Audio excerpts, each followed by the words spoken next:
রাসূল সাল্লাল্লাহু আলাইহি ওয়াসাল্লামের লিডারশিপটা ছিল এথিক্যাল লিডারশিপ, কিন্তু এইটার অনেক বড় ক্রাইসিস আমাদের সমাজে, আমাদের নেতৃত্বের মাঝে। কি বলেন, নৈতিকতার ঘাটতি আছে না? নৈতিকতা বিবর্জিত নেতৃত্ব, এটা দিয়ে কিছুই হয় না। একটা জাতির ধ্বংসের জন্য নৈতিকতা বিবর্জিত নেতৃত্বই যথেষ্ট।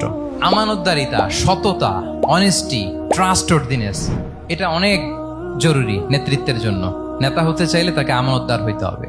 যদি একজন ট্রু লিডার কেউ হতে চায়, তার মধ্যে আমানতদারিতা চাই। কি চাই? আমানতদার, তাহলে ইন্টিগ্রিটি। মজার ব্যাপার হচ্ছে, মক্কার কুরাইশরা, মক্কার লোকেরা রাসূল সাল্লাল্লাহু আলাইহি ওয়াসাল্লামের কাছে এসে আমানতের সম্পদ গচ্ছিত রাখতো। আবু জাহেলের কাছে রাখতো না, উতবা, শাইবা, ওয়ালিদ ইবনে মুগিরা, কারো কাছে রাখতো না।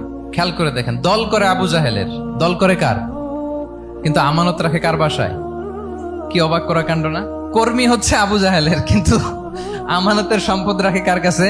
মুহাম্মদ সাল্লাল্লাহু আলাইহি ওয়াসাল্লামের বাসায়। রাসূল সাল্লাল্লাহু আলাইহি ওয়াসাল্লাম যেদিন হিজরত করবেন, উনি সাইয়েদনা আলী রাদিয়াল্লাহু তাআলা আনহুকে অ্যাসাইন করে গিয়েছেন যে, আলী তুমি থাকো, তুমি কয়েকদিন পরে মদিনায় হিজরতে যাবা, আমার কাছে যত আমানতের সম্পদ আছে এগুলো তুমি আগে বিলি করে তারপরে যাবে। রাসূল সাল্লাল্লাহু আবু বকর রাদিয়াল্লাহু তাআলা আনহুকে নিয়ে চলে গেলেন। আলী রাদিয়াল্লাহু তাআলা আনহুর টানা 3 দিন লেগেছে যে ডিপোজিট গুলো রাসূল সাল্লাল্লাহু আলাইহি ওয়াসাল্লামের কাছে ছিল, আমানতের যে জিনিসগুলো ছিল, এগুলো বন্টন করতে সাইয়েদনা আলী রাদিয়াল্লাহু তাআলা আনহু 3 দিন সময় নিয়েছেন। 3 দিন। এত পরিমাণ আমানতের সম্পদ রাসূল সাল্লাল্লাহু আলাইহি ওয়াসাল্লামের কাছে ছিল। আল্লাহু আকবার।